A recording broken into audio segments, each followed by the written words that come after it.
So yan mga lods, nandito na tayo sa bahay. At ito, ilang oras kami, alas 8. So, alas 10, alas 3 oras. Ito yung nahuli namin. Ayan, dalawa. So, at least hindi naman zero.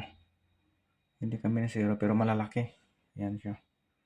Isang kaway at saka isang makirel. Tag-isa lang kami. So, umalis kami ay alas 8 ng umaga. Umuwi kami alas 11. Ayan.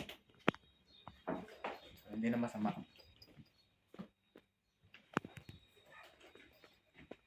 So, abangan natin ang sunod nating hunting fishing. So, see you next video.